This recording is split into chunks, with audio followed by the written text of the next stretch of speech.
से एक बार नमस्कार। अभी पिछले ही हफ्ते मुझे राजस्थान की यात्रा पर आने का अवसर मिला था। अजमेर की पावन धरती से हमने राजस्थान के विकास से जुड़े हजारों करोड़ रुपए के प्रोजेक्ट का शिलान्यास और लोकार्पण किया था।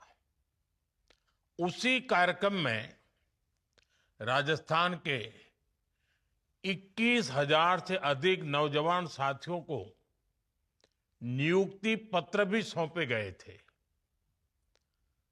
अब अजमेर यात्रा के कुछ ही दिनों बाद आज मुझे कोटा से जुड़े हुए इस महत्वपूर्ण एयरपोर्ट प्रोजेक्ट को शुरू करने का अवसर मिल रहा है। एक ही हफ्ते में राजस्थान में विकास के इन दो बड़े कार्यक्रमों का बहुत बड़ा संदेश है। ये बताते हैं कि आज राजस्थान किस गति से आगे बढ़ रहा है। इंफ्रास्ट्रक्चर हो, युवाओं के लिए रोजगार के अवसर हो, किसानों और माताओं बहनों के लिए योजनाएं हो, राजस्थान में हर क्षेत्र में तेजी से काम हो रहा है। साथियों, आज का दिन कोटा, बूंदी, बारा और झालावाड़ सहित पूरे हाड़ौती क्षेत्र के लिए एक नई आशा और नई उपलब्धि का दिन है। करीब 1,500 करोड़ रुपए से बनने जा रहा ये आधुनिक एयरपोर्ट आने वाले समय में पूरे क्षेत्र के विकास को नई गति देने वाला है। मैं कोटा और पूरे हाड़ौती क्षेत्र के लोगों को एयरपोर्ट के शिलान्यास के इस महत्वपूर्ण कार्यक्रम में अपनी बहुत बहुत शुभकामनाएं देता हूं। साथियों, मुझे याद है नवंबर 2023 में जब मैं कोटा आया था, तब मैंने कोटा की जनता से एक वादा किया था। मैंने कहा था कि कोटा का एयरपोर्ट केवल एक सपना बनकर नहीं रहेगा, बल्कि उसे साकार करके दिखाया जाएगा। आज मुझे प्रसन्नता है कि वो क्षण आ गया है जब कोटा एयरपोर्ट के निर्माण का काम शुरू होने जा रहा है। अब तक कोटा के लोगों को जयपुर या जोधपुर जाकर फ्लाइट पकड़नी पड़ती थी। इसमें काफी समय भी लगता था और असुविधा भी होती थी। अब यह स्थिति बदलने जा रही है। जब यह एयरपोर्ट शुरू होगा तो कोटा समेत आसपास के पूरे इलाका में यात्रा भी आसान होगी और व्यापार भी तेजी से बढ़ेगा। साथियों, कोटा केवल शिक्षा का ही नहीं, बल्कि ऊर्जा का भी एक बड़ा केंद्र है। कोटा वह अनूठा क्षेत्र है जहां न्यूक्लियर हो, कोयला आधारित हो, गैस और पानी हो, ऊर्जा के लगभग सभी स्रोतों से बिजली का उत्पादन होता है। हाड़ौती की इस धरती अपनी धरोहरों के लिए भी उतनी ही प्रसिद्ध है। कोटा कचौरी का जायका,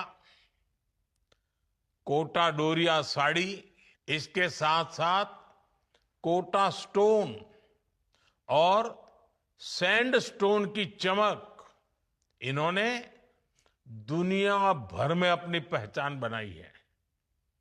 यहां का धनिया हो, बूंदी का बासमती चावल हो, इसकी महक अंतर्राष्ट्रीय बाजारों तक पहुंची है।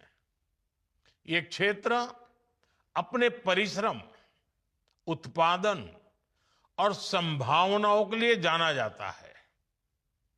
अब कोटा का ये नया एयरपोर्ट यहां की संभावनाओं को कई गुना बढ़ाने का काम करेगा। साथियों, कोटा और हाड़ौती की यह धरती उद्यम और आस्था का भी बड़ा केंद्र है। सदियों से देश दुनिया के श्रद्धालु यहां श्री मथुराधीश जी की पावन पीठ, केशवराय पाटन के तीर्थ, खड़े गणेश जी महाराज और गोदावरी बालाजी धाम के दर्शन के लिए आते रहते हैं। गरड़िया महादेव से दिखने वाला चंबल का दृश्य हर किसी को मंत्रमुग्ध कर देता है। मुकुंदरा हिल्स और रामगढ़ विषधारी जैसे वन्य जीव अभयारण्य इस पूरे क्षेत्र को वाइल्ड लाइफ टूरिज्म का बड़ा केंद्र बनाते हैं। जब हवाई कनेक्टिविटी बढ़ेगी तो देश और दुनिया से पर्यटक यहां आएंगे और इसका सीधा लाभ यहां के युवाओं, व्यापारियों और स्थानीय अर्थव्यवस्था को मिलेगा। साथियों, वैसे भी कोटा आज कनेक्टिविटी के क्षेत्र में तेजी से चारों तरफ जुड़ रहा है, बढ़ रहा है। अमृत भारत स्टेशन योजना के तहत कोटा के दोनों प्रमुख रेलवे स्टेशनों को आधुनिक सुविधाओं से सुसज्जित किया जा रहा है। दिल्ली मुंबई एक्सप्रेसवे जो कोटा और बूंदी से होकर गुजर रहा है, पूरे क्षेत्र के विकास का नया द्वार खोल रहा है। अब दिल्ली, बड़ौदा और मुंबई जैसे बड़े शहरों की दूरी महज कुछ घंटों की रह गई है। बेहतर सड़क और रेल कनेक्टिविटी के कारण यहां नए उद्योग स्थापित हो रहे हैं। विशेष रूप से एग्रो बेस्ड इंडस्ट्री के लिए यह क्षेत्र एक बड़ा केंद्र बनेगा। रेल और सड़क के बाद हवाई कनेक्टिविटी का यह नया अध्याय कोटा के विकास को और गति देगा। कोटा एयरपोर्ट पूरे हाड़ौती क्षेत्र और आसपास के जिलों के लिए प्रगति के नए अवसर लेकर आएगा। साथियों, मैं इस महत्वपूर्ण परियोजना के लिए कोटा के सांसद श्रीमान ओम बिरला जी के निरंतर प्रयासों की भी सराहना करना चाहता हूं। उनकी हमेशा यही कोशिश रही है कि कोटा के लोगों का जीवन बेहतर बने, उन्हें नए अवसर मिले। एयरपोर्ट हो, ट्रिपल आईटी का नया कैंपस हो, सड़कों का विस्तार हो, कोटा के विकास के लिए वे लगातार सेवा भाव से काम कर रहे हैं।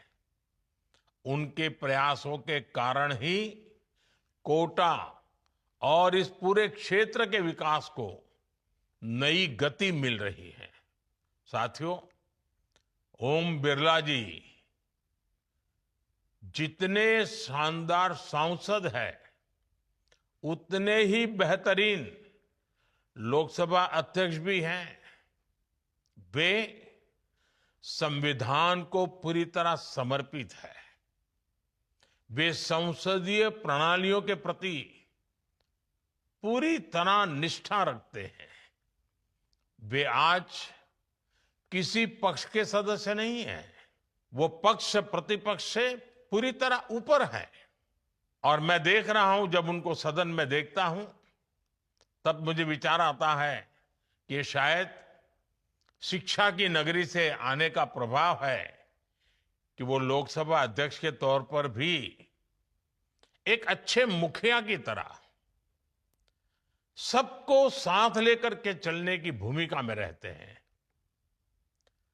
और सदन में जितने भी हमारे माननीय सांसद गण हैं, उनको वो अच्छे से संभाल लेते हैं।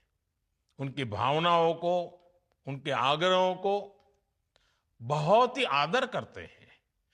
और एक ऐसे स्पीकर महोदय हैं जो सांसदों का सर्वाधिक सम्मान करने का स्वभाव रखते हैं। और कभी-कभी कुछ बड़े घरानों के अहंकारी, उत्पाती अगर कोई छात्र आ भी जाते हैं, वो अपना हुड़दंग करने की आदत तो छोड़ते नहीं है, तो भी वो सदन के मुखिया की तरह सबको संभालते हैं, किसी को भी अपमानित नहीं करते, सबके कड़वे बोल भी झेल लेते हैं। और आपने देखा होगा, हर बार वो मुस्कुराते हैं, एक मीठी हंसी उनके चेहरे पर हमेशा रहती है। शायद वो भी एक कारण है कि सदन में वो सर्वप्रिय है। साथियों, जब कनेक्टिविटी बढ़ती ही है तो विकास की संभावनाओं में भी नई तेजी आती है। बीते 11 वर्षों में देश के अलग अलग हिस्सों में बने नए एयरपोर्ट्स ने विकास को नई गति दी है। 2014 से पहले देश में 70 के करीब एयरपोर्ट ही बने थे। आज यह संख्या बढ़कर 160 से ज्यादा हो गई है।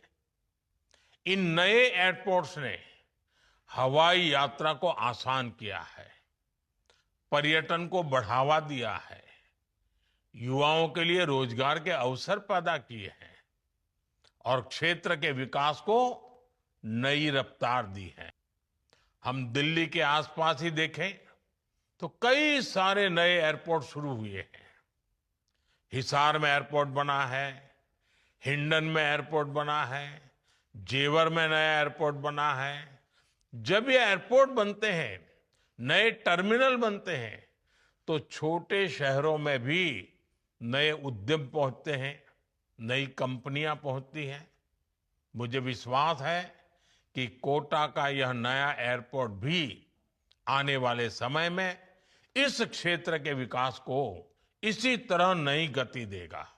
साथियों, जब राज्य सरकार और केंद्र सरकार मिलकर काम करती है, जब नीयत साफ होती है और संकल्प मजबूत होता है, तब विकास की रफ्तार कई गुना बढ़ जाती है। आज राजस्थान में वही हो रहा है। विकसित राजस्थान की यही मजबूत नींव विकसित भारत के संकल्प को और ताकत दे रही है। मुझे पूरा विश्वास है, हम सब मिलकर एक ऐसा राजस्थान बनाने में सफल होंगे जो समृद्ध भी हो, सशक्त भी हो और अवसरों से भरा हुआ भी हो। इसी विश्वास के साथ आप सभी को इस शिलान्यास के अवसर पर मेरी बहुत बहुत शुभकामनाएं हैं। बहुत बहुत धन्यवाद। वंदे मातरम।